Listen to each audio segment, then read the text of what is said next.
Inside the rainforest সিরিজের দ্বিতীয় পর্বে আজ আমরা চলেছি এক রঙিন রহস্যের পেছনে।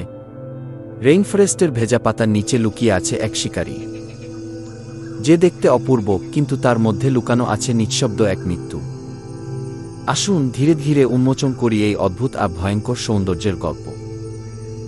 এই রেইনফরেস্ট তার রং, আকার আর ছায়ার মধ্যে লুকিয়ে রেখেছে এমন অনেক প্রাণী, কিন্তু এই সাপটি একদমই আলাদা। প্রথম দেখায় মনে হবে এটা হার্মলেস, একেবারে শান্ত, কিন্তু এই উজ্জ্বল রং প্রকৃতির এক প্রতিরক্ষার ছদ্মবেশ। সবুজ পাতার ভেতর সে মিশে যায় নিঃশব্দে, যেন নিজের অস্তিত্বকে ঢেকে রাখাই তার আসল কৌশল।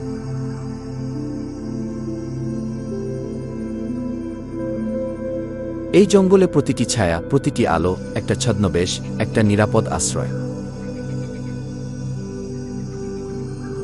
কখনো রঙিন, কখনো নির্লিপ্ত, তার প্রতিটি চলন এমনভাবে সাজানো যেন প্রকৃতির সঙ্গে সে একাকার হয়ে গেছে। তার চোখে ভয় নেই, তার চোখে আছে কৌশল, নিঃশব্দে দেখে যাচ্ছে চারপাশ, যেন প্রতিটি নড়াচড়া সে আগেই জানে।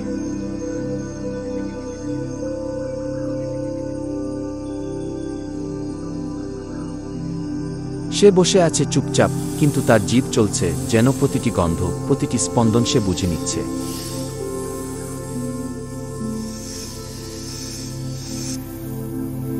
তার জীবের ছোট ছোট নড়াচড়ায় লুকিয়ে আছে এক নিখুঁত সেন্সিং সিস্টেম, যা তাকে দেয় জীবন রক্ষার শক্তি। এই শান্ত জঙ্গলের ভেতর তার চলাফেরাও যেন প্রকৃতিরই অংশ, না শব্দ, না চিৎকার, শুধু ভারসাম্য। এই রঙিন শরীর তার অস্ত্র, শত্রুরা ভাবে সে বিষাক্ত, আর সেই ভুলটাই তার বাঁচার পথ হয়ে দাঁড়ায়। এক একটা রং, এক একটা মেসেজ, ঘোষণা, আমি বিপজ্জনক, অথচ সে হয়তো আদৌ তেমন নয়।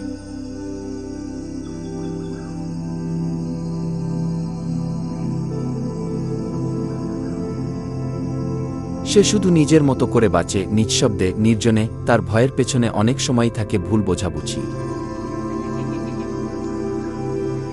রেইনফরেস্টের প্রতিটি প্রাণী এই পরিবেশের ভারসাম্যের অংশ, আর এই সাপ তাদের এক নীরব রক্ষাকর্তা। রঙিন, নিঃশব্দ আর রহস্যময়, এই ছিল রেইনফরেস্টের দ্বিতীয় প্রাণীর গল্প।